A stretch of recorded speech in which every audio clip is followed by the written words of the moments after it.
حلوای اماراتی از اون خوشمزه های روزگاره. یه دسر با طعم کافی و کارامل که یه طعم فوق‌العاده متفاوت و خوشمزه است. سلام خوشمزه پزای کانال با آشپزخونه کیمیا خیلی خوش اومدین. اگر طرفدار دسرهای مدرن و جدید هستید پیشنهاد میکنم که دیدن این آموزش رو از دست ندید.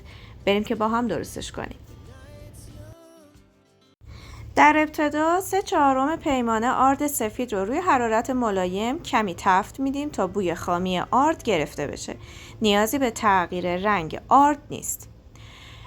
بعد از اینکه آردمون رو تفت دادیم 1 پیمانه شکر رو داخل ظرف روی حرارت ملایم قرار میدیم. بدون اینکه هم بزنیم اجازه بدید تا شکر به حالت کاراملی در بیاد. وقتی به این مرحله رسید بعد یه مقدار موادمون رو میتونیم هم بزنیم و بعد نصفی از کرمون رو توی این مرحله اضافه میکنیم. 50 گرم کره رو داخل ظرف میریزم و داخل موادم خیلی خوب هم میزنم تا به صورت یک دست با همدیگه ترکیب بشن. بعد از اینکه کره با شکر کامل حل شد 1 پیمانه شیر ولرم رو به موادمون اضافه میکنیم و شروع میکنیم به هم زدن تا به صورت یک دست با همدیگه ترکیب بشن. این دسر حدوداً نزدیک به 4 لیوان شیر نیاز داره که بسته به نوع آرد شما ممکنه کمتر یا بیشتر ببره که ما 1 پیمانش رو توی این مرحله به کاراملمون اضافه کردیم. بعد از اینکه شیرمون ترکیب شد 150 گرم روغن مایع کاملا بیبو رو بهش اضافه میکنیم و هم میزنیم تا زمانی که کل مواد به صورت یک دست با هم دیگه ترکیب بشن. بعد از اینکه موادمون کامل با هم ترکیب شدند آردی رو که از قبل تفت داده بودیم رو یه بار داخل یه ظرف جدا الک میکنیم و حدوداً 2 لیوان یا 2 پیمانه شیر بهش اضافه میکنیم و هم میزنیم تا شیر و آرد کامل با هم دیگه مخلوط بشن. بعد از اینکه موادمون با هم کاملا ترکیب شدن از داخل صافی ردش میکنیم که گوله‌ای نداشته باشه و به موادی که داخل قابلممون بود اضافه میکنیم.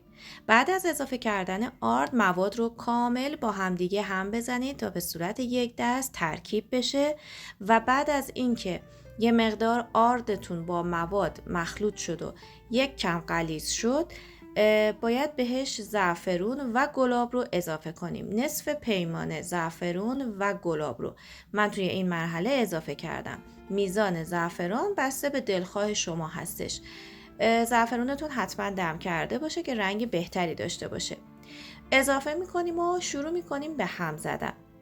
روی حرارت کامل مواد رو چند دقیقه هم بزنید تا حلواتون یه مقدار غلظت پیدا کنه.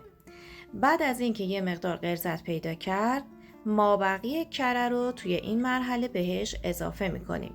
به طور کل ما 100 گرم کره نیاز داریم که 50 گرمش رو اول اضافه کردیم و 50 گرمش رو توی این مرحله اضافه میکنیم. بعد از اینکه کره رو اضافه کردیم دوباره کامل هم بزنید تا همه موادتون به صورت یک دست با هم ترکیب بشن. این دسر فوق‌العاده لطیف با طعم بی‌نظیر و فوق‌العاده خوشمزه‌ایه. دسر اماراتی یا حلوای اماراتی به یک روش سنتی هستش که داخلش از شیر و نسکافه استفاده نمیشه، اما این دسر به حالت مدرن هست و اگر که طرفدار طعم‌های نسکافه‌ای هستید پیشنهاد میکنم که حتما امتحانش کنید. این میزان حلوایی که ما درست میکنیم اگر داخل ظرفای تک نفره کوچیک بخواید سرو کنید برای حدود 10 تا 12 نفر کافیه. ببینید این حلوا نباید به هیچ عنوان مثل حلوای ما ایرانی‌ها غلیظ باشه. باید کاملا یه حلوای رقیق مثل پودینگ داشته باشیم. من به خاطر اینکه آبخور آردم زیاد بود 1 لیوان دیگه مجدد بهش شیر اضافه کردم هم زدم تا به صورت کاملا یک دست در بیاد و اینکه رقیق بشه. شما ببینید غلظت این مواد رو.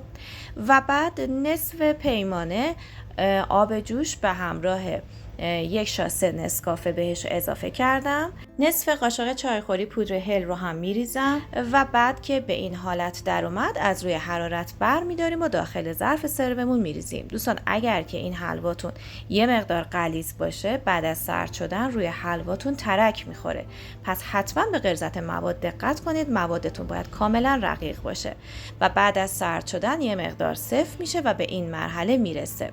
اگر هم عاشق یه حلوای ناب مجلسی ایرانی هستی که نشه هیچ ایرادی ازش گرفت، پیشنهاد میکنم که دیدن این آموزش رو از دست ندید که تمام فوت و فن یه حلوای فوق‌العاده رو گفتم. تا آموزش بعدی، خدا نگهدار.